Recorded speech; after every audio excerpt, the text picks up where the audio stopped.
All right. Good evening, everyone, and welcome to our mid-month webinar for April in our ongoing Deep Tech series and GenAI series from Zaltius, continuing on our theme of agentic AI. My name is Bishmer Sekran. I'm a machine learning engineer with Zaltius. Unfortunately, not streaming to you subaqueously at the moment, but hopefully streaming to you on a subject that you find both timely and informative. That being the use and misuse of generative AI in the legal profession and certain steps technologically that organizations and institutes, both in the legal field and, touching the legal field, which is quite a lot of society, can take to insulate themselves from rogue actors on the one hand and random output on the other hand. So what are we talking about here? We are talking about this cascade of failure. Now, what do we mean by this cascade of failure? Is this an exaggeration? It really isn't. So I have a snippet there from an article on Channel News Asia, which I think is a rebroadcast from the AP. And we have crossed a threshold now in the mainstream where AI in the legal space, the use of it has graduated from a novelty to, in many cases, a working professional liability. The spectrum of failure, the cascade of failure, so-called. So here, this is the most extreme end, I would say. You can read about this case about Mr. DeWald, Mr. J. DeWald, who appeared in front of a panel in New York State as a pro se litigant, which is someone without legal representation, and then played a video which demonstrated a 3D recording and a generated voice. And you can see there that the judges were confused. And they asked, who is this man? Is this man your lawyer, Mr. DeWald? To which he replies, I generated that. That is not a real person. And, it wasn't amusing for the court. As the news service relates, it's clear she was displeased with the answer. It would have been nice to know that when you made your application. She lets him know. This is only the most recent, news out of the US. About 2 years ago, there was a case when the California State Bar had to begin charging attorneys because so many of them were routinely using ChatGPT 2 and ChatGPT 3 to work on the drafting. And the main liability there wasn't misstating law. The LLMs actually do quite well when it comes to working through points of law and figuring out the legal technicalities of a case. Where LLMs fall very, very short, and this is where the guardrails come in, is this business of hallucinating citations. So, in the Anglosphere, in our English-speaking tradition, in Singapore, in the Commonwealth, in the UK, in the US, we're actually in the global minority in that we practice a form of jurisprudence, a legal system, known as common law. And in common law, the strength of precedent, the strength of cases that judges have ruled on previously, is of almost paramount importance. It's not to say that the law doesn't evolve. The law, of course, does evolve. Things like slavery, things like universal enfranchisement have gradually crept into society over the centuries. But generally, in the common law system, precedent is supreme. And the problem is, LLMs love to hallucinate precedent. They come up with court cases that don't exist. They invent citations that are not real. And lest you think this is solely an American problem, Singapore gets to participate too. Here's a very, very recent article from the 6th of March this year. 2 lawyers ordered to pay $5,000 each in personal costs for citing AI-generated fictitious cases. So Justice Mohan in the Supreme Court was also not amused, censured these 2 advocates, and rightly so, right? We cannot have, mischief at this level when it comes to the execution of the law. What's the motivation for this? Drafting is, of course, very, very expensive because it's not like sitting down to write even, business correspondence Everything you write when you're writing professionally as a solicitor has to be cross-checked, cross-referenced against this massive volume of precedent and case history. And if you start to rely on an entity that generates false precedent, then that causes a great deal of trouble. So why does this happen? Why LLMs are so good at so many other things, right? They do everyone's physics homework. They're quite good at doing metric imperial conversions. They'll quite happily write, Christmas card notes that you really cannot be bothered to do yourself. And famously, they do pass legal exams, right? It's been years since AIs first passed the LSAT in the US, as well as the Oxford Cambridge exams. So if they can pass the law exams, how is it that they stumble and fall, on this point of citations, which really should be very straightforward, right? The citations are fixed. They're very, very old history. Some of the precedents that we'll look at stem from the 19th century, two of them. And therefore, it's nothing, should be immutable, should be fixed, should be like reading from a list, right? Which is a solved challenge in programming. So what happens here? The users think, okay, well, that means since that is the case, what I need is prompt engineering. Prompt engineering is the AI manipulation technique that I will use to solve this problem of my model hallucinating, so long as I tell it very, very explicitly and in very clear detail, please don't hallucinate, please rely on this legal database of precedents, then it should be okay. The trouble is when you write a prompt like that, when you write a prompt and then you tack on be highly accurate, or you, in all caps, and front and back, you sandwich your prompt with do not hallucinate, as I have seen students do. This is fallacious, right? This is a notion of a perfect prompt which doesn't exist. And I'd like to take a moment to explain why. The reason is an LLM is really a predictive text engine. And as a predictive text engine, there is no escaping it. It is what we term mathematically a stochastic process. That is, there is randomness and randomization in the output that emerges from an LLM. So even if you ask, relatively sedate, mundane prompts like what is a lion or why is the sky blue, things like this, the exact wording, the exact length, the tone of what will emerge from your various LLMs, especially the LLM chatbot services, will differ, right?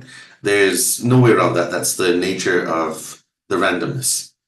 So the other thing is, again, artificial intelligence, as the joke goes, not intelligent, not human, not thinking, and really doesn't know the law, which is why legal frameworks work out so well for it, right? It can pass legal exams because legal frameworks sort of analogous to physical frameworks. So if there's a rules-based system, we can program in the rules, and then the model will work through it. It will be okay. However, if you want word-for-word recitation of precedent, and not just the precedent itself, but the lengthy chain of commentary from the authorities, from that era up until the present day, really, really hard to get our current generation of LLMs into giving you the exact same answer every time. It's like asking a fruit machine or a slot machine to give you the same spin every time, or a roulette wheel. So what people attempting to save costs, because really that's the goal here, is to reduce drafting time, maybe reduce the headcount of junior associates. The people aiming to save costs here are aiming for a deterministic solution. And we cannot impose a deterministic solution or expect one out of a stochastic process. So if we want this deterministic accuracy, we need to build it, right? Here comes the engineering of MLA. So let's spend a bit of time on that, but it is essential that we have that background. I will also spend a little bit of time talking about case law later on. So let's talk about our agentic workflow solution here. So what we need to do is we need to move from a system of chatbots to a system that is fully engineered. We'll move away from just a simple interaction of I give you a prompt, you give me the right solution, and we're going to start engineering a full agentic workflow. So we will still prompt because we have various cases that we would like the model to research for us, but we are going to craft a validation layer. This first validation layer will also be synthetic. It will be another AI. And here, this validation layer will be programmatic. So just pure verification. If your citation doesn't exist on my list of citations, you are hallucinating. Stop. I'm going to let the humans know. In practice, of course, people shouldn't rely on that either. Humans must remain in the loop for this, for medical procedures, for everything where life and limb and finance is at risk. Because quite honestly, as someone who works in the field, the technology has not advanced to the point that we can be completely hands-off and assume that a model will do the same job that your advocate will do when they take on your case. How does this validation layer work? I won't get too technical, but let me articulate how the guardrails exist, how we'll craft it, and then we'll move on to our demonstration. So you can see on the slide, it's basically a looping system, right? We will extract, certain structured data from the facts, from the drafts, and then these facts will be validated against a trusted corpus. So if the facts turn out to be counterfactual, good word there, then this red intercept step will intercede, the workflow will cease, and an alert will be passed on to a human supervisor. So what are the 3 steps? Data extraction uses a secondary AI agent. This is one of the advantages of programs. We can replicate them as much as we can up to the limits of our hardware. So we're not constrained to having just one agent. We can have 2. One agent to do the work and one agent to look over the shoulder of the agent doing the work. So this secondary agent will isolate only structured data, neutral citations, from the unstructured draft that the first agent creates. That is, the output of the first agent will be passed as input to the second agent, along with a secondary investigation prompt, right? Investigation and validation prompt. The extracted citations will be cross-referenced against a strictly hard-coded database of actual precedent. Now, those of you who have taken programming classes or programming classes with me will know that I generally stay away from this. I encourage people not to hard-code anything. But as we have in Python tuples, various other equivalent data structures, if things are actual physical facts, it is fine to encode them. So here, there's only certain precedent that did occur in the past. They have very specific names and they have very specific relevance, and any deviation from that at all should trigger an alert. So even if the model happens to get the name and the year of the citation right, if it gets the conclusion wrong, that should still get flagged. Regarding the flagging, this is our red step here on the loop. So if the citation generated by this first agent does not perfectly match our trusted database, the system should step in, halt the workflow, and throw a fatal error, right? And then this hallucination should not reach, a partner's desk, should reach an associate's desk, and the associate will have words with the machine learning engineer, possibly. Okay, so next up, small tech demo. Although this is URVXT down here, we will probably run it in K-term just for the visuals. Scaling URVXT text up, a little bit tricky on the stream. Okay, let me give you some background on the case we're going to set up before I transition off this slide.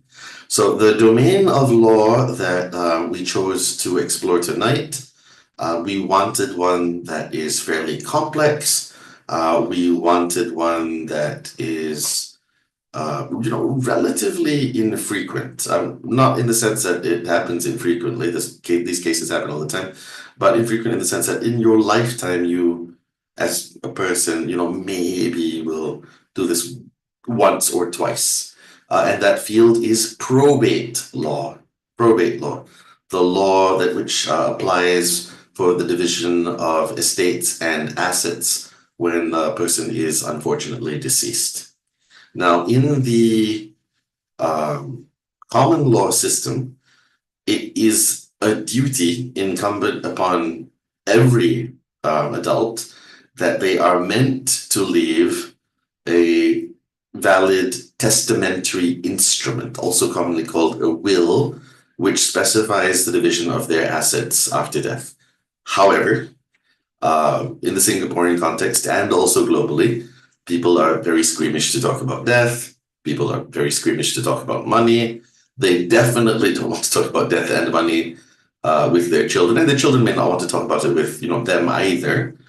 And so as a result, many conversations which are very important go unsaid. And it is true that in the majority of cases, people pass away intestate. That is, they die without creating a professionally drafted will. And therefore, it is up to the state, the government, to determine the allocation of that person's assets post-mortem after death. So in general, when probate does occur, it is usually uncontested. Thousands of people, sadly, pass away in this country every year, worldwide, in every country. However, and I'm sure you've all seen this in various television dramas as well as read it in other pieces of fiction, in many cases, the probate is contentious. So these are all the cases where people fight over the estate. And again, this is not meant to be law class, but just so everyone has an essential background here, naming the parties in these sorts of cases, the people who are attempting to promulgate or propound or put forward a will are usually called the claimants, and the people who object to or deny or seek to overturn that particular will are the caveators. Now, although most people do pass away completely intestate, not having ever written a will at all, some people have very regular testamentary habits and have a sequence of wills that they have created over the course of their lifetime. And so this is regulated by our Wills Act, which is inherited from the English Wills Act. And it very specifically says that as you create new testaments, your testament is meant to revocate, that is, revoke the previous instrument in the chain. This generally works, so it's usually the latest will that is upheld. However, and this does happen, although not frequently, but not infrequently either, happens at a fairly regular clip. The very, very most recent will, if there are suspicious circumstances, or if the court judges that there's not sufficient evidence for this will, then that most recent will gets overturned, and then a prior will in the sequence is resurfaced, resurrected, and then that will is propounded. I won't talk about administration of estates, that's a little bit abstruse. Let me talk about what I just mentioned, which is how the court makes a determination as to whether or not a will should stand. So here, bring my slides now, and I have prepared for us a couple of things. Here is our first citation, and as I mentioned, it is a little bit ancient, but it is still good law. This is Banks v. Goodfellow, a case from 1870, and this case relates to a gentleman, Banks, who suffered from what the court termed, although it's a little bit of a mean phrase, insane delusions. Specifically, Banks believed that he was haunted by ghosts and spirits, particularly the spirit of a neighbor. Actually, he thought he was plagued by the neighbor personally, although the neighbor was deceased. And so therefore, he was, as you can read, he'd been confined to an asylum, right, is assaulted by the neighbor, pursued by evil spirits. And therefore, the parties contesting that will wanted overturned on that grounds. The court did uphold Banks's will because the judge at the time, the panel of judges at the time, they ruled that although he did suffer from insanity, his insanity did not affect his testamentary capacity, that is, his capacity to make a will. So there are 4 pillars that arose from Banks v. Goodfellow. They are in Latin down there. So I'll give you instead the restatement that our Chief Justice Chan Tae-kyung gave in a case in 2012. The 4 pillars are knowledge and approval. You must know that you are making a will, and you must know what that represents. You must, understand that these are bequests to be made after your death. 2, you must understand the extent of your property. So you don't need to know all of your bank accounts down to the last cent, but you should be aware of, large pieces of all your houses, all your cars, all your very, very large accounts. If you omit some of these assets, that can cause the estate to fall into intestacy, wholly or partially. 3, you must give consideration of or demonstrate awareness of the natural objects of your bounty, which is you must know who your issue are, your children, your friends, and you must demonstrate that you have considered them when making this will. So omitting someone completely is suspicious. Making a statement that you've provided for them during the course of your natural lifetime, that is something that people do. Sometimes people leave token amounts of $2 or $5, but that at least shows consideration. If you don't show consideration, that's shaky on limb 3. And then finally, limb 4, back to this notion of insane delusions. You must not suffer from an insane delusion which affects testamentary capacity related to the other 3 limbs. So delusion in the bank sense of being haunted by ghosts is fine, but delusion that, say, your daughter is plotting against you, or a delusion that you are, not related to your family, these delusions can and have caused the courts to overturn wills. Okay, so with just that as a background, and I'm sorry that dragged on so long, but we did need to lay that out there. Here, I'm going to hope that Gemini works out for us down here, because it has been a little bit hiccupy today, but we'll, if it dies on the console, that's okay, we'll run it again on web. So I've set up this folder here, this law demo, and the way we've set up our trusted corpus is down here. It's not every file in, the canon of law. In fact, I won't open the file, it's lengthy. But it does include certain elements which are useful. Guardrail.prompt I will show you, right, which is very, very short. It just says, read the previous draft you just generated, extract any legal case citations, cross-reference them strictly against the cases listed in attached trusted corpus. Right? And if a citation is not in the trusted corpus, you must halt and output in bold red text. Fatal error, unverified citation, do not submit to court. Right? A small safeguard, which would have saved several attorneys thousands of dollars in penalties. Let's take it for a spin. Oops. Okay, so if you've never seen this before, this is Gemini on the command line.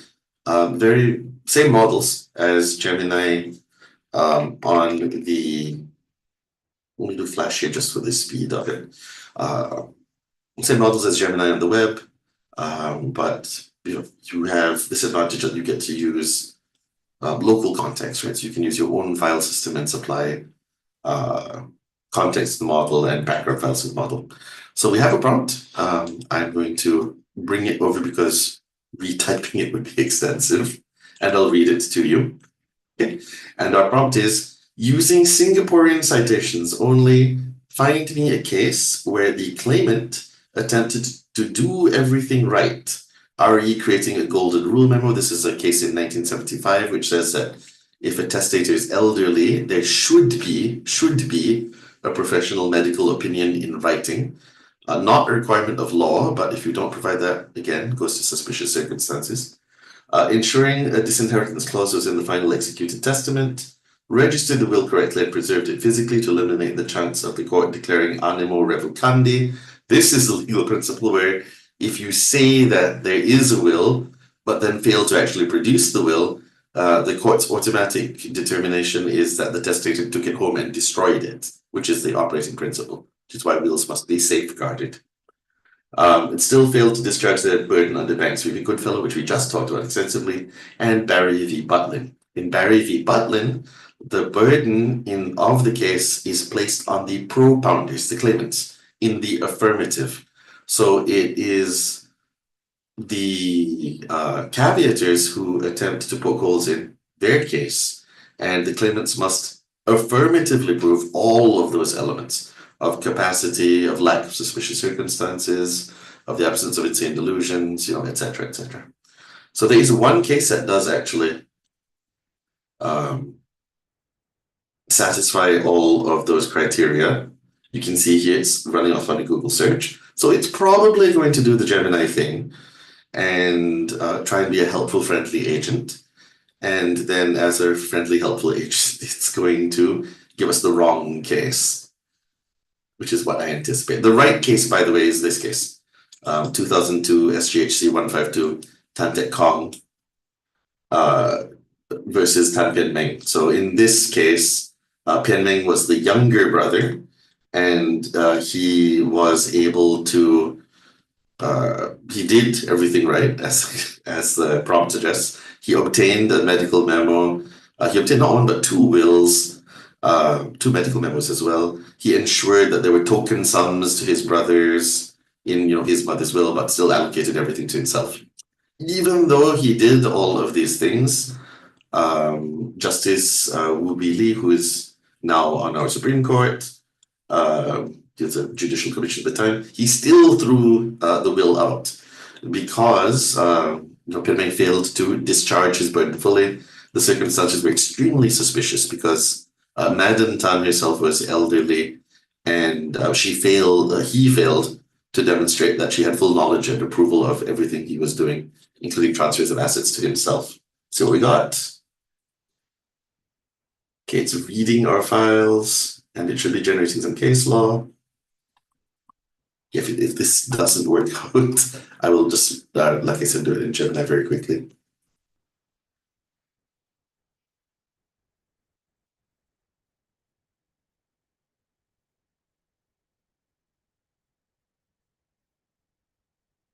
Oh, there we go. Right. So there.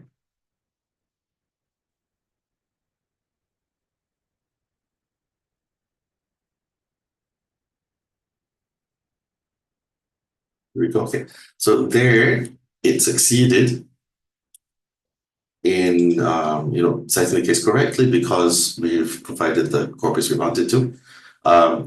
If we put in here the guardrail, so I say at guardrail, and this will reference the file as I say, verify your results against the at trusted corpus list. Then here, since it actually did do it correctly for the first time today, it should be a demonstration of the guardrail actually working in the positive case, which I've been trying to find. There we go. Right, so good. Citation verified against a trusted corpus. It is the actual right case. So there we go. Good demo here of how that runs. Sorry that took us so long on the background, but the last steps here to integrate this into a fully functioning legal system, because obviously no paralegal is going to want to do this on the command line, is chaining the agent to a web interface, which is honestly speaking not so much work. Just involves your choice of front-facing interface. So it could be served on the web, could be served on mobile. Your choice as to how you go there. All right, so now that takes us to the end. So thank you everyone for coming. I hope you all had a wonderful time. Please do continue on with our series. Please like, follow, and subscribe. And stay tuned for next week as we continue on in our adventures into agentic AI. From Zaltius, I am Bishmer Sakran. Thank you.